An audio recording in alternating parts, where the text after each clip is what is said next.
بسم الله الرحمن الرحيم. قل أوحي إلي أنه استمع نفر من الجن فقالوا إنا سمعنا قرآنا عجبا يهدي إلى الرشد فآمنا به ولن نشرك بربنا أحدا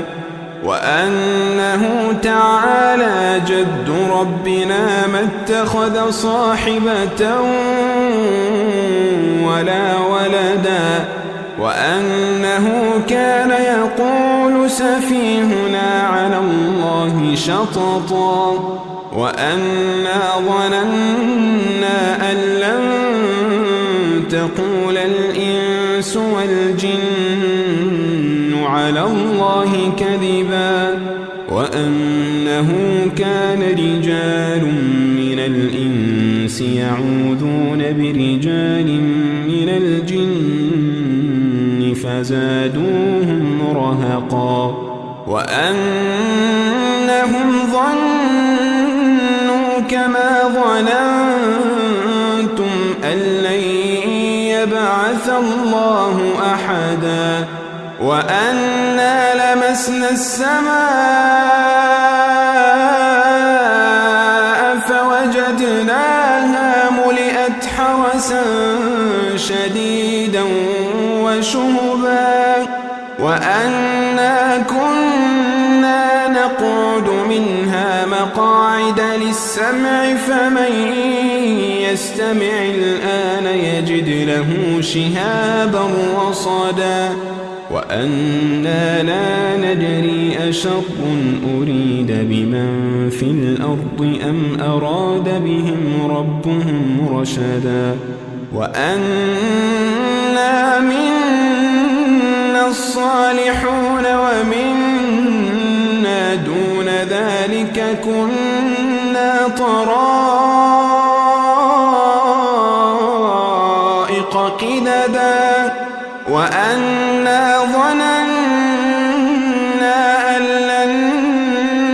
نعجز الله في الأرض ولن نعجزه هربا وأنا لما سمعنا الهدى آمنا به فمن يؤمن بربه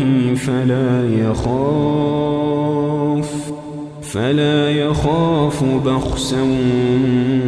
ولا رهقا وأنا منا المسلمون ومنا القاسطون فمن أسلم فأولئك تحروا رشدا وأما القاسطون فكانوا لجهنم حطبا وأن لو استقاموا على الطريقة لأسقيناهم ماء غدقا لنفتنهم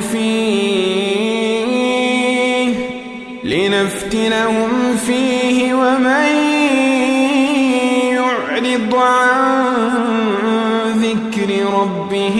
يسلكه عذابا صعدا